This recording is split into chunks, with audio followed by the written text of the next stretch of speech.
Hello everyone, this is Diksha Rathore and welcome back to this channel. So friends, आज के इस video में हम मोस्ट इम्पॉर्टेंट क्वेश्चन डिस्कस करेंगे जो इन्वायरमेंट स्टडीज़ पेडागोजी से है।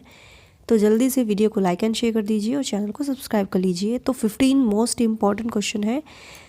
सो फर्स्ट क्वेश्चन इज़, कक्ष में शिक्षार्थियों को प्राकृतिक संसाधनों की अवधारणा शिक्षक को चाहिए कि वह मकान, भवन, रेलमार्ग, उद्योग आदि की जानकारी शिक्षार्थियों को दे।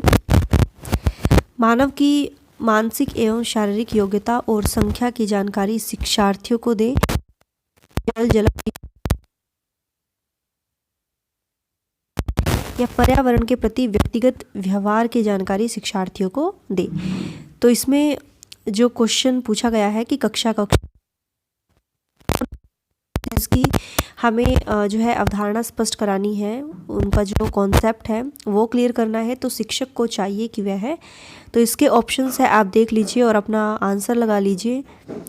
सो फर्स्ट क्वेश्चन का जो आंसर है वो है थर्ड आंसर, भूमि, जल, वनस्पति पदार्थ आदि की जानकारी शिक्षार्थियों को दे, क्योंकि ये नेचुरल रिसोर्सेज ही है।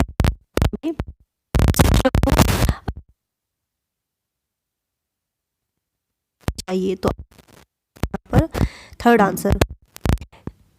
नेक्स्ट क्वेश्चन है, एक शिक्षक कक्षा में गुणवत्ता के आधार पर कोयले के विभिन्न प्रकारों को दर्शाता है। ऑप्शन है एंथ्रासाइट, कार्बन मात्रा जिसमें 90% से अधिक होती है। बिटुमिन्स, कार्बन की मात्रा 70% से 90% तक। लिग्नाइट, कार्बन की मात्रा 60% से 70% तक। पीट, कार्बन की मात्रा 60% से कम। तो इसमें दर्शाए गए कोयले के प्रकारों के आधार पर वह एक शिक्षार्थी से पूछता है कि सबसे कम ऊष्मा कौन देगा। तो ऑप्शन देख लीजिए, लिग्नाइट, बिटुमिन्स, पीट या एंथ्रासाइट। तो सबसे कम ऊष्मा कौन देगा जिसमें जो है कार्बन की मात्रा 60% से कम होती है, तो वो है आपका पीट। तो आंसर सही हो जाएगा यहाँ पर थर्ड आंसर।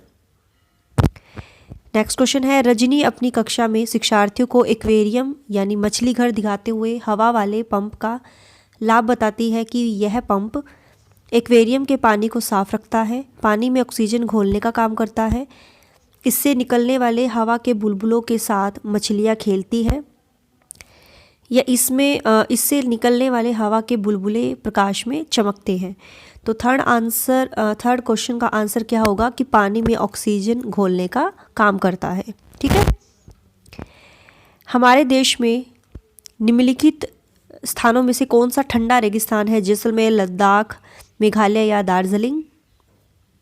सबसे ठंडा रेगिस्तान जो है वो है लद्दाख। आप वीडियो को पॉज कर लिया कीजिए, और ये बहुत इंपॉर्टेंट क्वेश्चन है आपके ईवीएस पेडागोजी से। आगे बढ़ते हैं। फिफ्थ क्वेश्चन जो है, निम्नलिखित में से कौन सा माध्यम विद्यार्थियों का ध्यान गरीबी, निरक्षरता और भेदभाव जैसे सामाजिक मुद्दों की तरफ खींचने के लिए सबसे उचित है?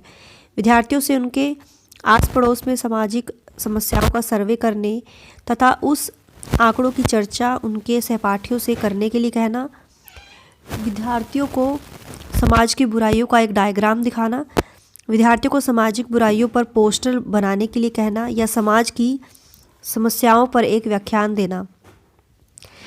तो क्वेश्चन जो है वो है, निम्नलिखित में से कौन सा माध्यम विद्यार्थियों का जो ध्यान है वो गरीबी, निरक्षरता, भेदभाव जैसे जो सोशल इश्यूज़ हैं उनकी तरफ खींचने के लिए सबसे उचित है? तो फिफ्थ में आंसर सही हो जाएगा फर्स्ट आंसर, है ना। बातचीत करेंगे वो अपने नेबर से, और जो समस्याएं हैं उनका सर्वे करेंगे, और जो भी डेटा होता है उन पर बात करेंगे। तो फर्स्ट आंसर इज़ राइट। हमारे पर्यावरण के महत्वपूर्ण घटक वृक्ष को अधिकतम हानि कैसे पहुंचती है? उसकी अधिकांश पत्तियों को नष्ट कर देने से, सभी पत्तियों को नष्ट कर देने से, उसकी आधी शाखाओं को नष्ट करने से, या उसकी छाल को क्षतिग्रस्त करने से।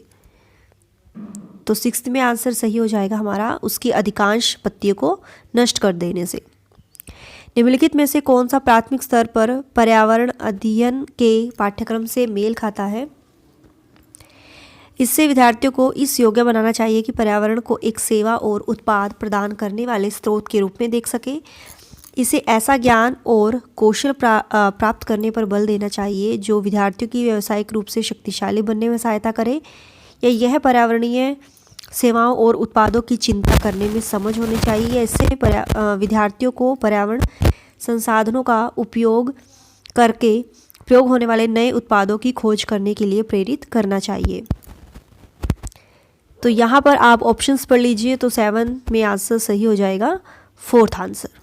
ठीक है, और प्लीज़ वीडियो को ज़्यादा से ज़्यादा शेयर किया कीजिए डियर।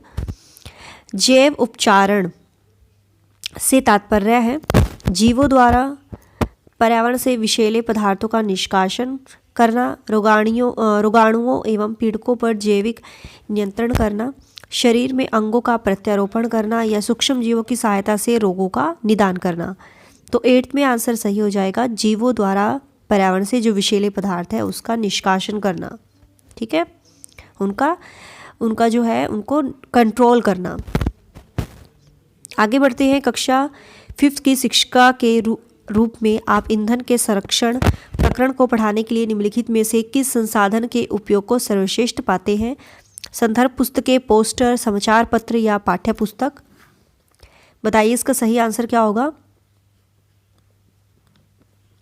तो आंसर सही हो जाएगा पोस्टर। देखा गया कि पाचन क्रिया बाहर की अपेक्षा आमाशय यानी पेट के अंदर अधिक तेजी से होती है, क्योंकि तो ये हमारे पास ऑप्शंस हैं, 4 ऑप्शंस हैं हमारे अंदर। तो आंसर सही हो जाएगा हमारा यहाँ पर 2nd आंसर। आमाशय के अंदर जो है भोजन का मंथन होता रहता है और जिसकी वजह से सतह का क्षेत्रफल बढ़ जाता है और एंजाइम की क्रिया तेज हो जाती है। 2nd answer is right. आगे बढ़ते हैं। निम्नलिखित कथनों में से कौन सा प्राथमिक स्तर पर पर्यावरण अध्ययन पढ़ाने का उद्देश्य नहीं है? बच्चों पर आंकलन के लिए शब्दावली और परिभाषाओं का बोझ डालना नहीं पूछा है नेगेटिव में। क्वेश्चन को ध्यान से पढ़ा कीजिए। जीवन और पर्यावरण से सरोकार रहने वाले मूल्यों को आत्मसात करना, प्राकृतिक व सामाजिक वातावरण के बारे में उत्सुकता जगाना, या बच्चों को खोजने की क्रियाओं में लगाना और व्यवहारिक क्रियाएं करवाना जो संज्ञानात्मक और मनोसंचालक कौशलों के विकास में सहायक होती है। तो इसमें नेगेटिव में पूछा तो हमें नेगेटिव में आंसर देना है। तो इनमें से नेगेटिव कौन सा लग रहा है आपको? बच्चों पर बोझ नहीं डालना है ना। तो बच्चों पर आंकलन के लिए शब्दावली और परिभाषाओं का बोझ डालना ये बिल्कुल गलत है। तो first answer is right. Next question is, और तो यहाँ पर जो है ये टिक है क्वेश्चन। निम्नलिखित में से कौन सी स्थितियाँ बच्चे में मोटापे का कारण बनेंगी? तो देखिए, साइकिलिंग करना तो बिल्कुल अच्छा होता है और पिकनिक पर बाहर जाना बिल्कुल अच्छा है। साबुत अनाज के जो बिस्किट और नमकीन है बिल्कुल सही है। लेकिन हाँ, किताब पढ़ते हुए घंटों तक रोजाना सोफे पर बैठना, एक जगह पर खाना है ना, और फिर घूमना नहीं, टहलना नहीं, तो इससे मोटापा होता है। तो 4th आंसर सही हो जाएगा।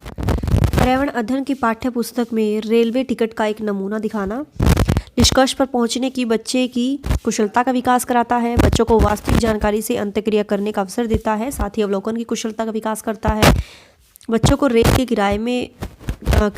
किराए के बारे में बताना, यह टिकट में प्रयुक्त विभिन्न संक्षिप्ताक्षरों का ज्ञान उपलब्ध कराता है। तो पर्यावरण अध्ययन की पाठ्यपुस्तक में जो रेलवे टिकट का एक नमूना दिखाया जाता है, तो उसका मेन मोटिव है कि बच्चों को जो रियलिटी है, जो रियल इन्फॉर्मेशन है, उसे अंतःक्रिया करने का अवसर देता है, इंट्रैक्शन करने का, साथ ही अवलोकन की कुशलता का विकास करता है।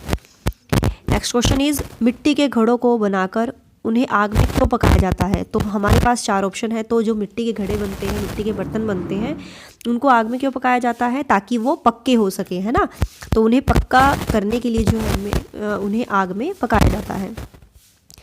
रंगोली से प्रवेश द्वार को कब सजाया जाता है? सभी मांगलिक कार्यों पर, सभी त्योहारों पर, सभी विशेष आयोजनों पर, या सभी खुशी के अवसरों पर? तो रंगोली से जो प्रवेश द्वार है ना, उनको कब सजाया जाता है? जो मांगलिक कार्य होते हैं, जो त्योहार होते हैं, है ना, मांगलिक कार्य जो अच्छे कार्य होते हैं, जैसे आपकी दिवाली हो गई, होली हो गई, है ना, उन पर कोई भी काम आप अच्छा करते हो, दशहरा हो गया, ठीक है। रंगोली से प्रवेश द्वार को कब सजाया जाता है? तो सभी मांगलिक कार्यों पर। और कभी आपने देखा होगा कि फंक्शन में कोई गेस्ट आए हुए हैं, तो तब उनके लिए भी जो है हम जो डोर है वो अपना डेकोरेट करते हैं रंगोली से। तो आंसर सही हो जाएगा यहाँ पर फर्स्ट आंसर। तो ये 15 मोस्ट इंपॉर्टेंट क्वेश्चन थे। आपके कितने सही हुए हैं आउट ऑफ 15 कमेंट में ज़रूर बताइएगा। So thanks for watching my video. Bye bye, take care.